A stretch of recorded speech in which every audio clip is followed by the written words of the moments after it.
Sunday 4:30 game features the Green Bay Packers, somehow, some way, at the Dallas Cowboys. The Cowboys, a 7.5-point favorite in this wild card matchup. I just want a quick little rant on Jordan Love before we dive into this, if you guys are okay with that. Go ahead. I was going over, I saw a graphic. It was Rodgers last year and Love this season are in sort of similar situation, or we're in similar situations, as we know, at the end of the year with the play-in game against Detroit and now the play-in game against Chicago this year with Love winning it.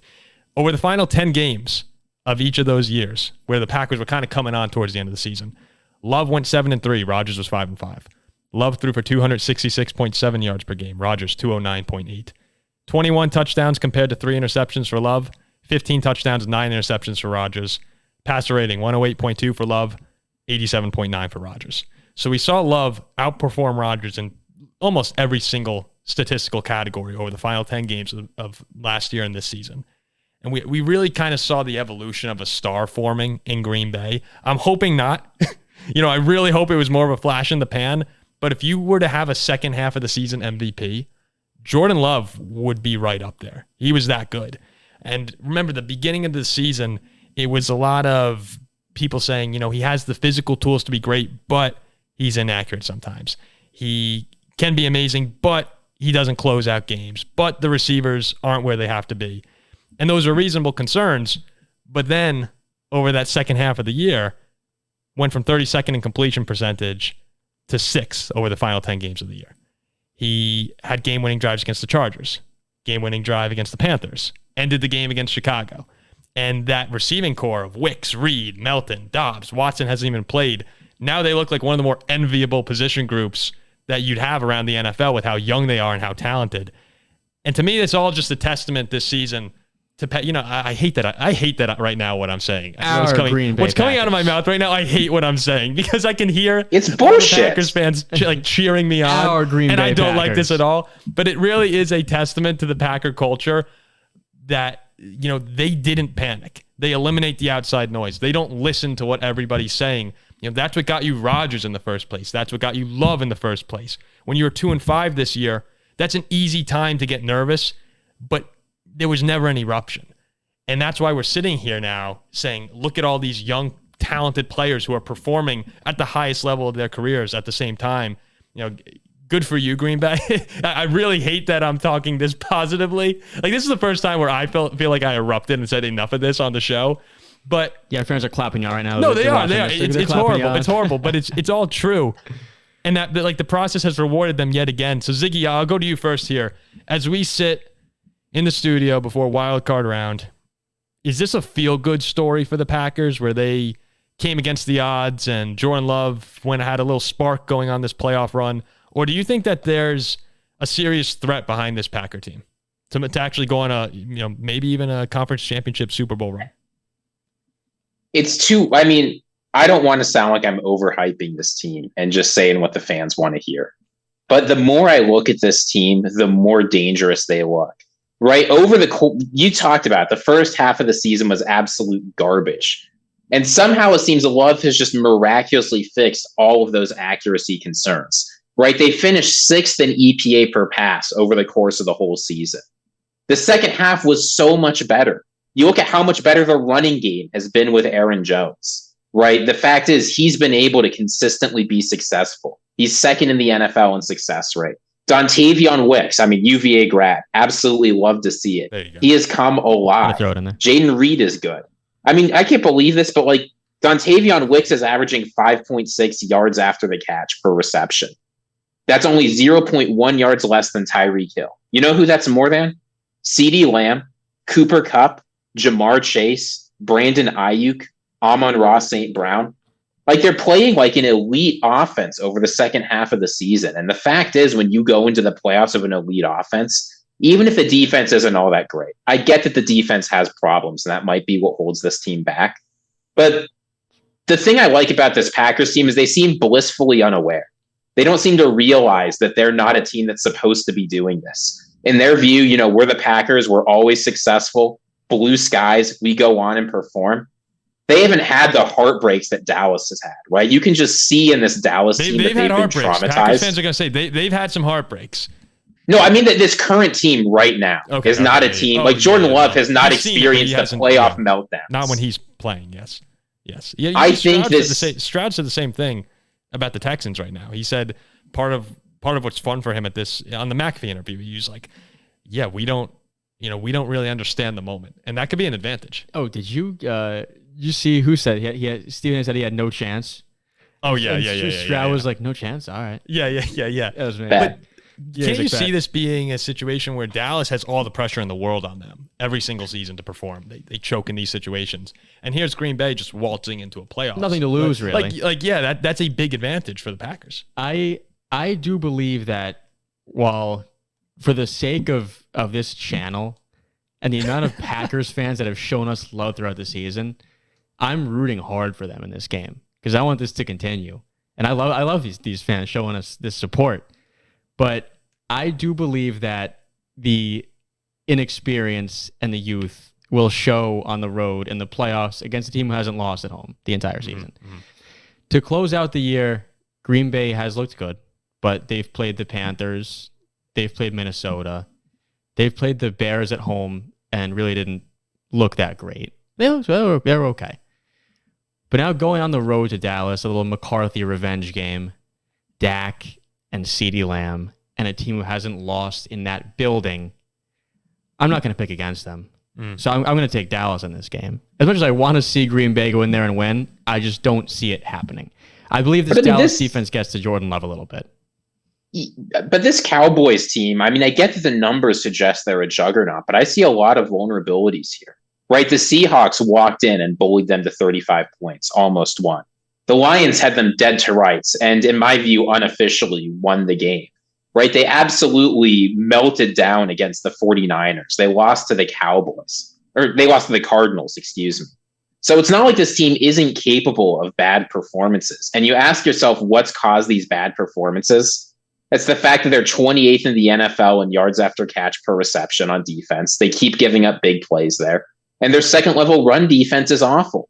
So if I'm a Packers fan, I'm sitting back and saying, "You might be a Packers fan. You actually might be a Packers fan." I'm not saying Dallas is. Yeah, I don't think Dallas is an unbeatable, world-beating, crazy team. But I don't see them losing this game at home to a young Green Bay team in the playoffs. I'm sorry I cut you off, Ziggy. Yeah, continue. I was going to say I've seen Dontavion Wicks of 1,000,000 yards after the catch. I've seen Aaron Jones be consistently able to get to that second level. I've seen a Packers offensive line that's actually been pretty physical this game, right? You look at, say, Zach Tom in particular has impressed me. I think he might be ready to handle Micah Parsons, which is what he's going to be asked to do this year. Okay, enough from you, man. He's played well. Like, I don't know what the more I watch of this Packers team, the national media isn't talking about this team, but the more I watch this Packers team, I get why they're big dogs. But the more I feel like there might be an upset brewing, that the Cowboys are looking ahead and thinking, oh, shoot, we got to get ready for San Francisco. We've lost to 2 years in a row. Green Bay's here and ready to play right now. I don't know. A Dallas team who's choked in the playoffs a number of times, I don't think they're looking ahead. You reminded me, Ziggy, with when we were talking about you being a Packers fan. We forgot to wear it. We have the I Love Love shirts that we produced earlier in the year. I forgot to wear them. We wanted to show the Packers fans. I set it aside also. We have a website called paulfarringtonshow.com, and there's a shop there with a shirt that says I Love Love. I'll put it up on the screen here. They're like $20 shirts, and Packers fans might be interested in that, but they're fun shirts. We were supposed to have Jack wearing one of them on this episode. I set it aside on my bed too. I was going to wear it. But I tend to agree with Jack in this position. Ziggy, I don't think you're wrong for saying Green Bay has a chance, because when you come into the playoffs with a quarterback as hot as Jordan Love, you're always going to have a shot. I really think Green Bay is not exactly a walk in the park here for the Cowboys by any means. But Jack's right. When you look at the Cowboys team, 8-0 at home, and to kind of understand how good they've been, 37.4 points per game in AT&T Stadium, allowing 15.9. I mean, they're averaging winning by 22 a game at home this season. Like, they are a completely different beast in that building. Now, the Packers are one of those teams, and multiple people expressed this. Dak mentioned it. They seem to have the Cowboys number, and that was always with Aaron Rodgers, but Dallas is aware of the fact that Green Bay has given them heartbreak over the years, And the McCarthy storyline, McCarthy said last year he may have put too much pressure on who they were playing in that big late season matchup in Green Bay. This year he's focusing more on the game. The players want to win this one for Mike. I am going Dallas as well. I don't think that's, I know there's a lot of Packers fans who are going to be watching this. I don't think they'd say it's crazy to pick Dallas in this game, but you have to. Yeah. But I think it'll be a good one. And I do think that Green Bay playing loose is threatening. And if they're able to stick around in the third quarter, that's when it gets scary for Dallas. That's when they've made mistakes in the past. And Jordan Love, we mentioned it off the top of this segment here, has shown an ability now to win games late. Yeah, I think it's similar. This is similar to the Steelers-Bills for Green Bay. If you can be in the game in the third quarter as a big road dog, the home team will not be comfortable because now you're hanging around. Like, you want to put these teams away, these 7 seeds away, early on in your home stadium. Yeah, but middle of the third quarter, that's the time when you start to, because you think about the NBA, remember the Warriors, those Kevin Durant, Steph Curry Warriors, how they would just murder people in the third, game's over in the fourth. As a fan of, I don't have a lot of experience rooting for a dominant team, but when the Vikings have been good, all of a sudden when it's a close game mid-third, you're creeping towards the fourth, and you have a battle on your hands, that's when doubt starts to creep into your mind. And I don't think there's anything in sports that can account for the element of shock. And that's when you might see a number 2 seeded Cowboys team going, oh no, not this again. Because then these teams on the road also believe, okay, we have a chance. Oh, we can play with it. Yeah, we can play. Let's go and do it. And all it takes is 1 or 2 big plays here. And that's a dangerous situation for Dallas. Here's what the Packers absolutely need if they want that script to come true. And I think this is the least likely thing to happen of the things the Packers need, but it's the most important. You need Jair Alexander to play like healthy Jair Alexander.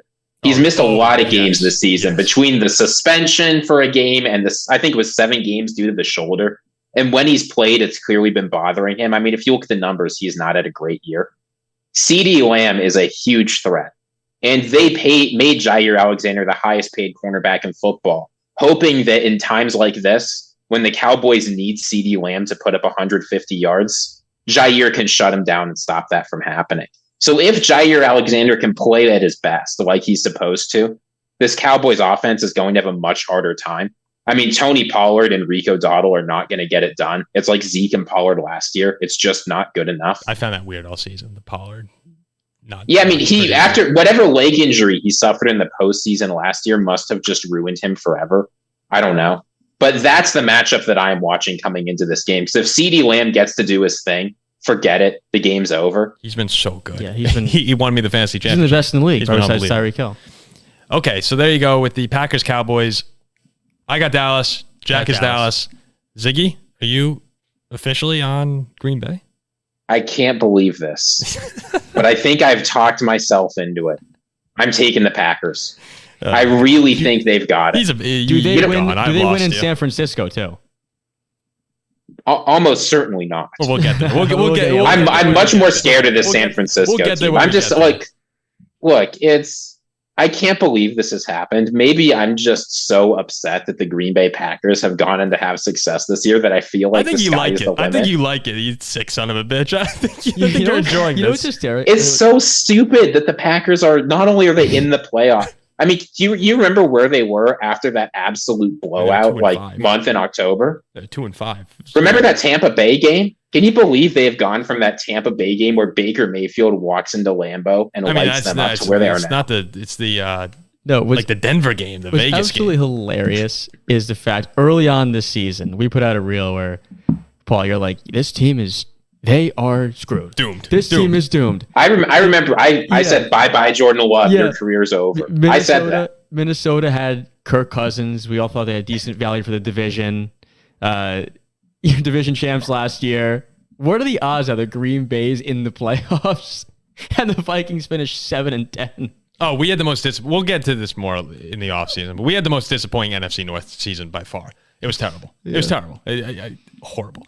And if the Packers win, I'll stand by it. I'll be in Packer gear on our reaction show, or maybe the Thursday show. Can't remember which one it'll be, but I'll own up to that.